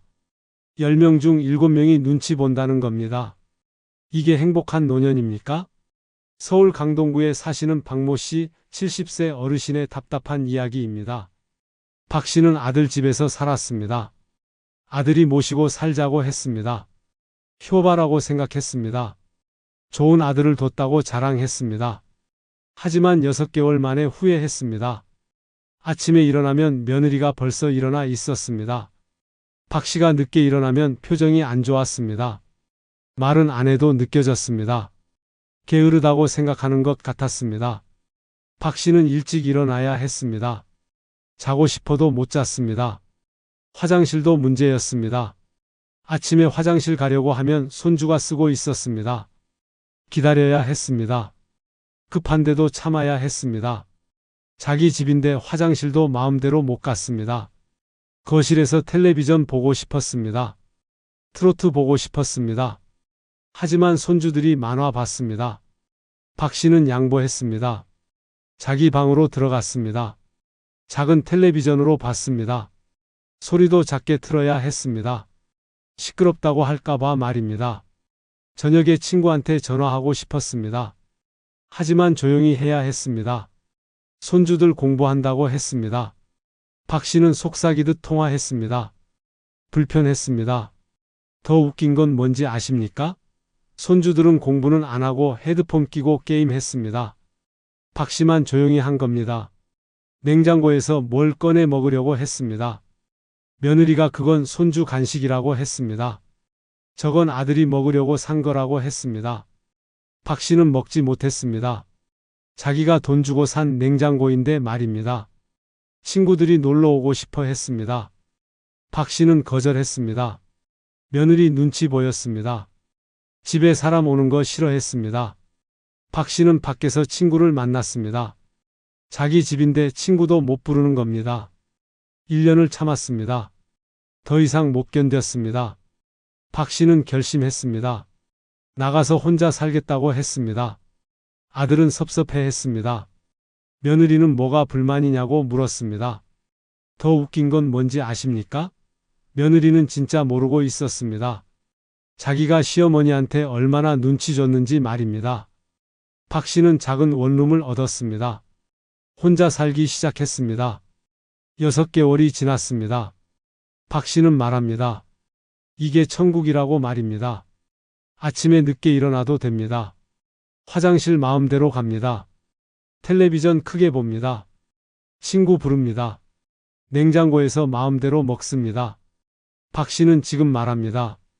혼자 사는 게 얼마나 편한지 모른다고, 자녀와 살면 손님이라고 눈치 보느라 병 난다고 말입니다. 여러분은 어떻습니까? 자녀 집에서 눈치 보고 있지 않습니까? 하고 싶은 것도 못하고 있지 않습니까? 자기 집인데 불편하지 않습니까? 그게 행복한 노년입니까? 혼자 사십시오. 작은 집이라도 내 집이 좋습니다. 원룸이라도 편합니다. 눈치 안 보고 살 수 있습니다. 마음대로 살 수 있습니다. 이게 진짜 자유입니다. 이게 진짜 축복입니다. 두 번째 이유는 며느리나 사위 눈치 안 보고 살 수 있기 때문입니다. 여러분은 며느리나 사위와 편하십니까? 솔직히 말해 보십시오. 말 한마디 할 때마다 조심스럽지 않습니까? 뭐 하나? 잘못했다가는 뒤에서 욕먹지 않을까 걱정되지 않습니까? 맞습니다. 며느리와 사위는 남입니다. 아무리 좋아도 남입니다. 한국여성정책연구원 조사에 따르면 자녀와 동거하는 노인 중 82%가 며느리나 사위와의 관계에서 스트레스를 받는다고 합니다. 10명 중 8명이 불편하다는 겁니다. 이게 정상입니까? 부산 사하구에 사시는 김모 씨 68세 어르신의 고통스러운 이야기입니다. 김 씨는 딸 집에서 살았습니다. 딸이 모시고 살자고 했습니다. 아들보다 딸이 낫다고 생각했습니다. 사위도 괜찮은 사람이었습니다. 처음 몇 달은 좋았습니다. 하지만 점점 달라졌습니다. 사위 눈치가 보였습니다. 말은 안 해도 느껴졌습니다. 불편해하는 게 보였습니다. 김 씨는 조심했습니다. 사위한테 말 한마디도 함부로 못했습니다. 어느 날 김 씨가 손주한테 과자를 줬습니다. 손주가 좋아했습니다. 그런데 사위가 표정이 안 좋았습니다. 저녁에 딸한테 말했다고 합니다. 애한테 과자 주지 말라고 했다고 합니다. 충치 생긴다고 했다고 합니다. 딸이 김 씨한테 조심스럽게 말했습니다. 김 씨는 억울했습니다. 할머니가 손주한테 과자 하나 줬는데 그것도 안 됩니까? 다음 날부터 김 씨는 손주 근처에도 안 갔습니다. 뭘 해줘도 잔소리 들을 것 같았습니다. 손주가 할머니 놀아달라고 했습니다. 김 씨는 거절했습니다. 사위 눈치 보였기 때문입니다. 저녁 식사 시간도 불편했습니다. 김 씨가 반찬을 만들었습니다. 딸은 맛있다고 했습니다. 하지만 사위는 먹지 않았습니다. 짜다고 했습니다. 김 씨는 다음부터 음식을 안 만들었습니다. 부엌도 잘 안 갔습니다. 사위가 자기 엄마 음식만 찾는 것 같았습니다. 주말에 사위 부모님이 오셨습니다. 김 씨는 방에 들어가 있었습니다. 나가기 민망했습니다. 사돈댁이 오면 자기는 없어야 할 것 같았습니다. 점심 먹으라고 불렀습니다. 김 씨는 먹었다고 거짓말했습니다. 방에서 라면 끓여 먹었습니다. 자기 딸 집에서 말입니다. 텔레비전 보다가 채널을 돌렸습니다. 사위가 보던 중이었습니다. 사위가 아무 말도 안 했습니다. 하지만 표정이 안 좋았습니다. 김 씨는 사과했습니다. 그날부터 사위 있을 때는 텔레비전을 안 봤습니다. 70살에 텔레비전 리모컨도 못 만지는 신세가 됐습니다. 1년 반을 참았습니다. 김 씨는 결심했습니다. 나가서 혼자 살겠다고 했습니다. 딸은 울었습니다. 왜 나가냐고 물었습니다. 김 씨는 말하지 않았습니다. 딸한테 사위 욕할 수 없었습니다. 그냥 혼자 사는 게 편하다고 했습니다. 사위는 말렸습니다. 계속 같이 살자고 했습니다. 불편한 거 있으면 말하라고 했습니다. 김 씨는 웃었습니다. 사위는 진심이었습니다. 자기가 얼마나 눈치 줬는지 정말 몰랐습니다. 김 씨는 그냥 나왔습니다. 김 씨는 작은 투룸을 얻었습니다. 혼자 살기 시작했습니다. 8개월이 지났습니다. 김 씨는 말합니다. 숨통이 트였다고 말입니다. 손주한테 과자 주고 싶으면 사 들고 놀러 갑니다. 그리고 자기 집으로 돌아옵니다. 편합니다. 김 씨는 지금 말합니다. 며느리나 사위는 결국 남이라고 아무리 좋아도 눈치 본다고 같이 살면 병 난다고 말입니다. 여러분은 어떻습니까? 며느리나 사위 눈치 보고 있지 않습니까? 말 한마디도 조심스럽지 않습니까? 자기 집에서 숨죽이고 있지 않습니까? 그게 행복한 노년입니까? 혼자 사십시오. 며느리 사위 눈치 안 보고 사십시오. 손주 보고 싶으면 놀러 가십시오. 그리고 자기 집으로 돌아오십시오. 그게 서로에게 좋습니다. 그게 진짜 축복입니다. 세 번째 이유는 돈 걱정 없이 자기 돈을 자기가 쓸 수 있기 때문입니다. 여러분은 자녀와 살면서 돈 마음대로 쓰십니까? 솔직히 말해 보십시오. 뭐 하나 사려고 하면 눈치 보이지 않습니까? 친구들 만나 밥 사 먹으면 돈 아깝다는 소리 듣지 않습니까? 맞습니다. 자녀와 살면 자기 돈도 마음대로 못 씁니다. 국민연금연구원 조사에 따르면 자녀와 동거하는 65세 이상 노인 중 67%가 생활비 사용에서 자율성이 없다고 합니다. 10명 중 7명이 돈 쓸 때 눈치 본다는 겁니다. 자기 돈인데 말입니다. 대전 서구에 사시는 이모 씨 69세 어르신의 황당한 이야기입니다. 이 씨는 아들 집에서 살았습니다. 국민연금을 받았습니다. 한 달에 90만 원 받았습니다. 생활비로 50만 원을 아들한테 줬습니다. 나머지 40만 원은 자기가 썼습니다. 그런데 문제가 생겼습니다. 어느 날 이 씨가 백화점에 갔습니다. 옷 하나 사고 싶었습니다. 15만 원짜리 점퍼였습니다. 자기 돈으로 샀습니다. 집에 왔습니다. 며느리가 봤습니다. 표정이 안 좋았습니다. 저녁에 아들이 조심스럽게 물었습니다. 옷이 너무 비싸지 않냐고 했습니다. 그 돈이면 다른 데 쓸 때 많다고 했습니다. 이 씨는 어이가 없었습니다. 자기 돈으로 자기 옷 샀는데 뭐가 문제입니까? 다음 달에 친구 생일이었습니다. 이 씨가 선물을 샀습니다. 5만 원짜리 선물이었습니다. 며느리가 물었습니다. 뭐 샀냐고 했습니다. 이 씨가 말했습니다. 며느리가 말했습니다. 요즘 경기 안 좋은데 돈 아껴야 한다고 했습니다. 이 씨는 화가 났습니다. 생활비 꼬박꼬박 주는데 자기 돈도 못 쓰게 합니까? 주말에 친구들과 등산 가기로 했습니다. 산 정상에서 막걸리 한잔 하기로 했습니다. 이 씨가 2만 원 들고 나갔습니다. 아들이 물었습니다. 어디 가냐고 했습니다. 이 씨가 말했습니다. 아들이 말했습니다. 술값이 2만 원이나 되냐고 했습니다. 아깝다고 했습니다. 이 씨는 기가 막혔습니다. 친구들과 막걸리 한 잔 못 마십니까? 2만 원 가지고 뭐라고 합니까? 이 씨는 그날 막걸리를 못 마셨습니다. 기분이 상해서 말입니다. 산 정상에서 친구들 마시는 거 구경만 했습니다. 친구들이 이상하게 봤습니다. 생일이 다가왔습니다. 이 씨는 자식들이 뭘 해줄까 기대했습니다.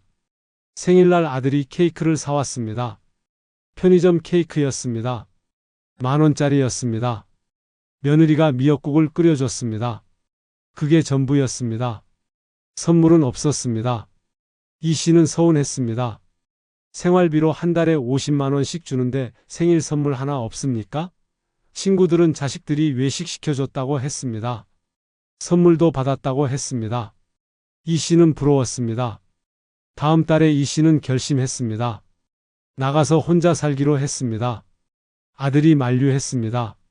왜 나가냐고 물었습니다. 생활비 부담되면 덜 줘도 된다고 했습니다. 이 씨는 웃었습니다. 문제는 생활비가 아니었습니다. 자기 돈을 자기가 못 쓰는 게 문제였습니다. 이 씨는 작은 오피스텔을 얻었습니다. 혼자 살기 시작했습니다. 7개월이 지났습니다. 이 씨는 말합니다. 돈 쓰는 게 이렇게 자유로웠냐고 말입니다. 옷 사고 싶으면 삽니다. 친구 선물 사고 싶으면 삽니다. 막걸리 마시고 싶으면 마십니다. 눈치 안 봅니다. 생일에는 친구들과 고깃집에 갔습니다. 자기가 쐈습니다. 20만 원 나왔습니다. 아깝지 않았습니다. 행복했습니다. 편의점 케이크보다 100배 좋았습니다. 이 씨는 지금 말합니다. 자녀와 살면 거지 된다고, 자기 돈도 못 쓰게 한다고, 혼자 살아야 돈이 내 돈이라고 말입니다. 여러분은 어떻습니까? 자기 돈 쓸 때 눈치 보지 않습니까? 뭐 하나 사면 잔소리 듣지 않습니까? 자기가 번 돈인데 왜 허락받아야 합니까? 그게 정상입니까? 혼자 사십시오. 자기 돈 마음껏 쓰십시오. 옷 사고 싶으면 사십시오. 친구 만나고 싶으면 만나십시오. 먹고 싶은 거 먹으십시오. 자기 돈은 자기가 쓰는 겁니다. 이게 진짜 자유입니다.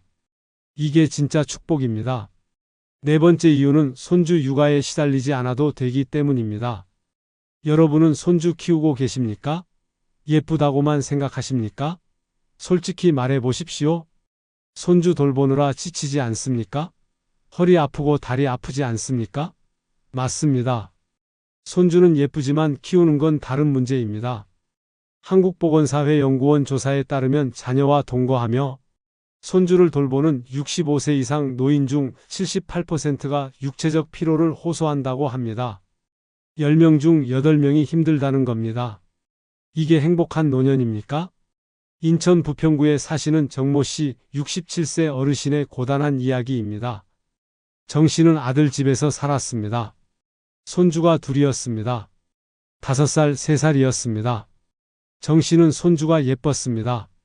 함께 살면 좋을 것 같았습니다. 하지만 현실은 달랐습니다. 아침 7시에 일어났습니다. 손주들 유치원 보내야 했습니다. 밥 먹이고 옷 입히고 가방 챙겨야 했습니다. 손주들은 안 일어났습니다.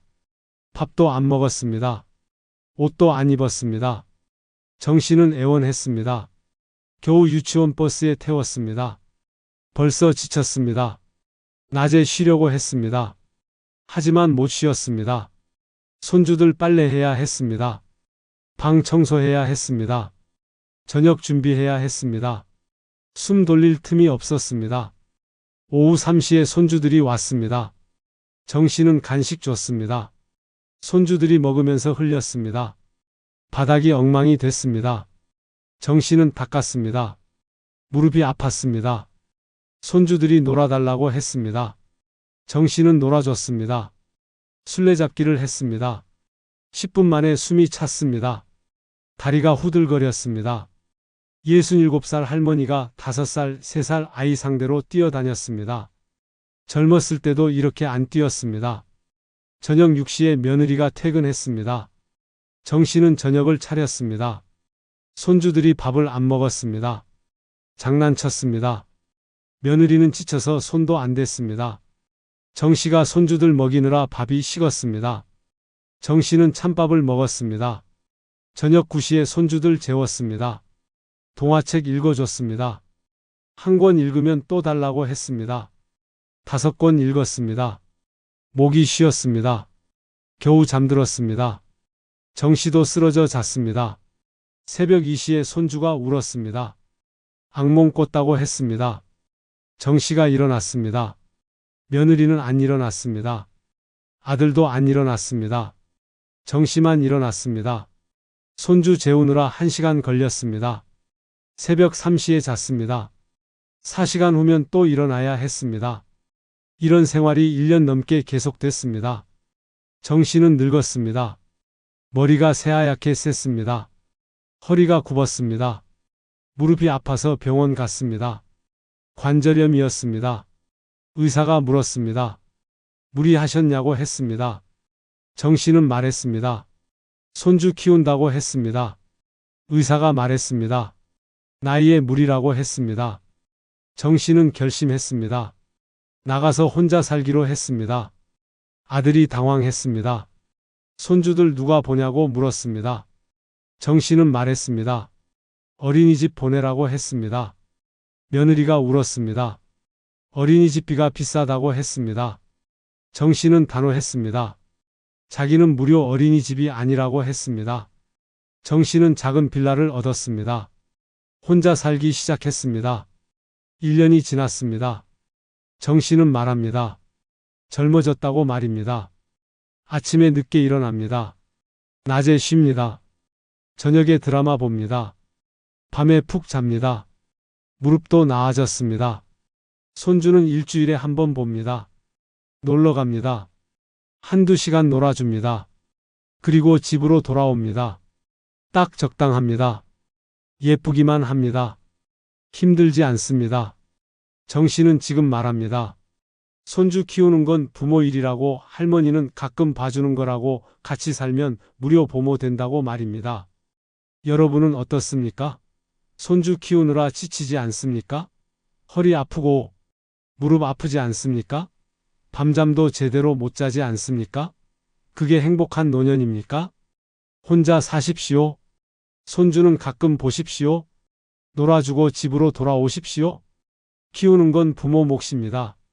여러분은 쉴 나이입니다. 이게 진짜 축복입니다. 5번째 이유는 자녀 부부 싸움에 끼어들지 않아도 되기 때문입니다. 여러분은 자녀 부부가 싸우는 걸 보셨습니까? 어떤 기분이던가요? 솔직히 말해 보십시오. 어느 편을 들어야 할지 난처하지 않습니까? 며느리 편 들면 아들이 서운해하고 아들 편 들면 며느리가 삐지지 않습니까?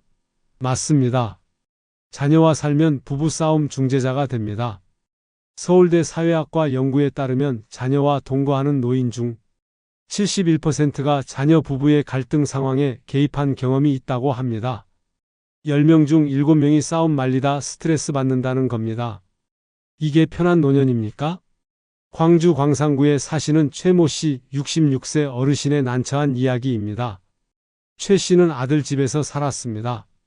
아들과 며느리가 자주 싸웠습니다. 처음엔 작은 싸움이었습니다. 하지만 점점 심해졌습니다. 어느 날 저녁 아들이 늦게 왔습니다. 술을 마셨습니다. 며느리가 화를 냈습니다. 왜 이렇게 늦었냐고 물었습니다. 아들이 대꾸했습니다. 회식이었다고 했습니다. 며느리가 소리쳤습니다. 매일 회식이냐고 했습니다. 싸움이 커졌습니다. 최 씨는 방에 있었습니다. 들리지 않을 수 없었습니다. 귀를 막았습니다. 소용없었습니다. 목소리가 너무 컸습니다. 며느리가 최 씨 방으로 왔습니다. 울면서 하소연했습니다. 아들이 맨날 늦게 온다고 했습니다. 집안일도 안 돕는다고 했습니다. 최 씨는 난처했습니다. 뭐라고 해야 할지 몰랐습니다. 그냥 들어줬습니다. 10분 후 아들이 왔습니다. 화가 난 얼굴이었습니다. 엄마한테 말했습니다. 며느리가 너무하다고 했습니다. 자기만 힘든 줄 안다고 했습니다. 최 씨는 더 난처했습니다. 방금 며느리 편을 들어준 것 같은데 말입니다. 다음 날 며느리 표정이 안 좋았습니다. 최 씨가 아들 편을 든 것 같았습니다. 최 씨는 아무 말도 안 했는데 말입니다. 며느리는 하루 종일 말을 안 했습니다. 최 씨는 조심스러웠습니다. 일주일 후 또 싸웠습니다. 이번엔 돈 문제였습니다. 아들이 차를 바꾸고 싶어 했습니다. 며느리가 반대했습니다. 돈 아껴야 한다고 했습니다. 아들이 화를 냈습니다. 자기가 번 돈인데 왜 못 쓰냐고 했습니다.